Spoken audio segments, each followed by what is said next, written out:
Well, first, let's talk to Reform. They're riding high in the polls. There's a new one out this week, and it shows the party some 10 points clear. 10 points clear of Labour, with the Tories trailing well behind them both. Immigration's a key issue for Nigel Farage's party, which says it would introduce a minister for deportations.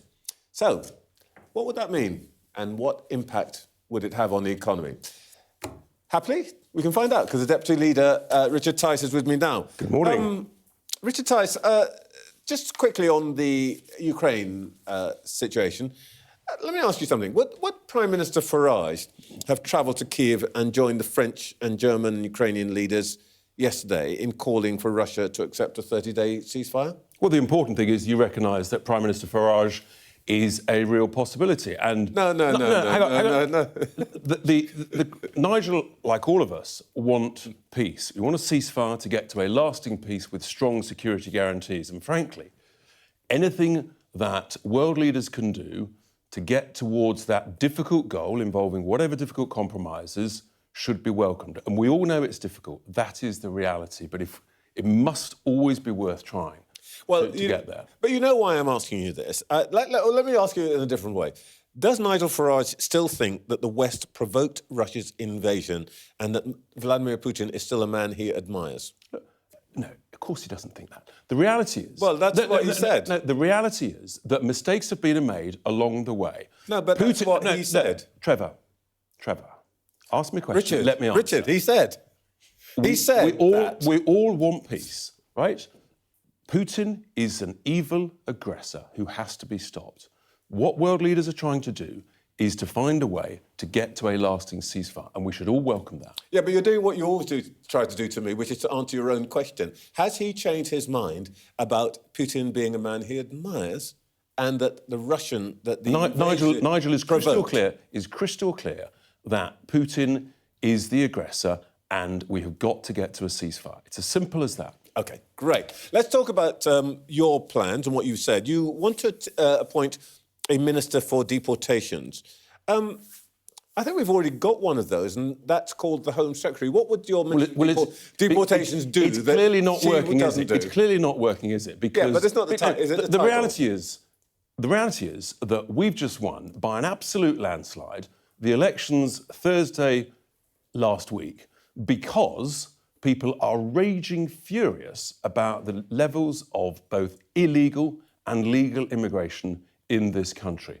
I mean, smashing the gangs is clearly failing. It's encouraging the gangs. We've got over 30% more illegal migrants crossing the Channel this year alone, and the quantity of removals is, frankly, a drop in the ocean. What the Labour Party is now working out and realising, they've got their immigration white paper, which we'll come on to, is that they've got a major problem because Reform is leading in the polls because people want this issue sorted. They want the boats to stop, and frankly, I think the majority of this country agree with our policy. We need to freeze immigration because the way to get our economy, to answer your first question, the way to get our economy going is to freeze immigration, get wages up for British workers, train our own people, get our own people who are economically inactive back into work. We've got 9 million people economically inactive in this country. Look, you criticise people like me, specifically, for not treating you seriously, and I'm quite happy for you to do a victory lap, and because your people did very well. But that means that, we want to know, viewers want to know, what it is you would do. So, with respect, I'm asking you, what is the meaning of your central plan, the Minister for Deportation? What would that person do? What powers would he or she have that the Home Secretary doesn't have? How many deportations would you envisage? When Nigel talked about that Minister for Deportations in a press conference a couple of weeks ago, he said we'd put more meat on the bone. And we'll be having a press conference in the next couple of weeks putting meat on that bone. But the bottom line is people want these people who are here illegally removed. People want foreign criminals who have committed crimes removed, full stop. The Labour Party is talking the talk. Will they actually walk the walk? I actually think that people are voting for us because they know that we mean it. We are serious about protecting citizens in this country in every way. But when you say, you mean it, tell me how you mean it. how many deportations? It can't be any simpler, Trevor, than remove people who are here illegally. It can't be any simpler, Trevor. How would you do it? How would you do it? What's the plan? To go around with vans, pick them up? How will you identify them? Well, if they're in prisons, Trevor, then they should be removed from prisons and returned to their original nation.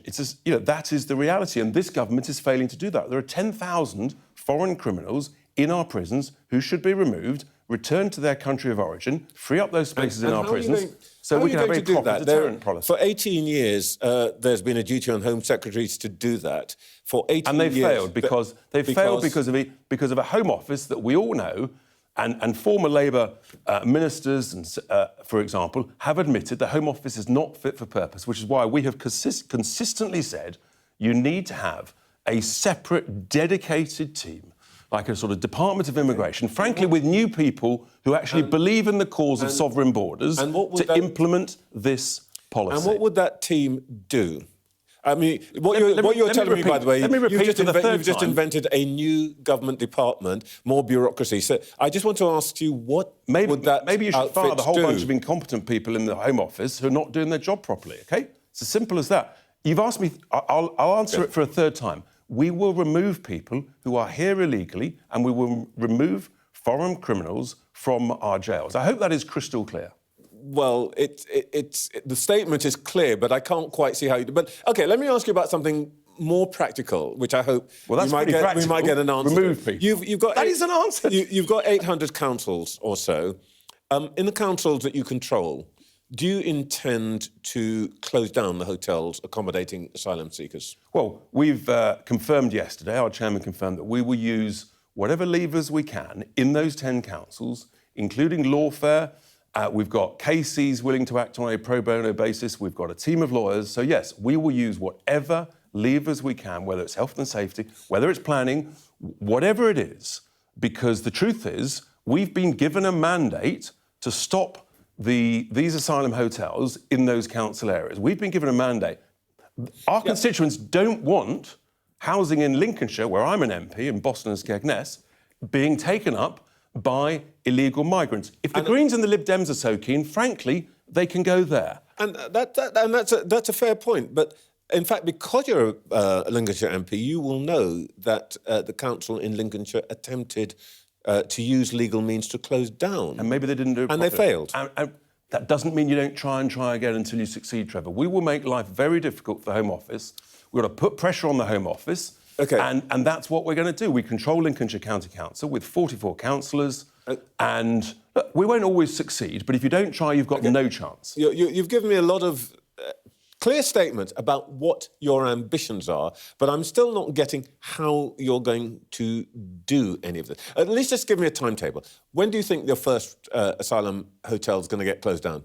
Well, we've got an asylum hotel in my constituency of Boston and Skegness, and we will use whatever... Before Christmas? Whatever means. I'm not going to give you a time frame. What I've said, Trevor, very clearly, is we will use whatever levers we can. We will try. Okay. We may not succeed, but if you don't try, Trevor, you've got no chance. All right, at least we will try in a serious, robust way, which no one else has. OK, just one last quick question.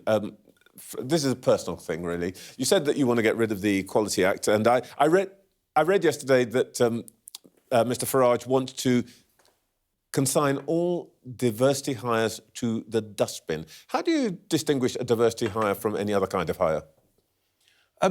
Diversity, equality and inclusion staff, frankly, we don't need them. No, diversity hire is a different thing. No, look, Trevor, we don't need teams of DEI people costing lots of taxpayers' cash telling us to be inclusive. We should all be inclusive as a matter of course and law. And we are an inclusive society. We don't need people to nanny state. I'll tell you why I'm so sensitive about this, because there are lots of people who would look at me and say, oh, Phillips, diversity hire. Should Sky get rid of me? Should I be the sort of diversity hire that gets consigned to the dustbin? Everybody should be hired on the basis of meritocracy, the best person for the job, and you, without question, Trevor, are a brilliant interviewer who is the best person for the job. So sensational that we end on a point of agreement. Excellent. Richard Tice, thank you so much.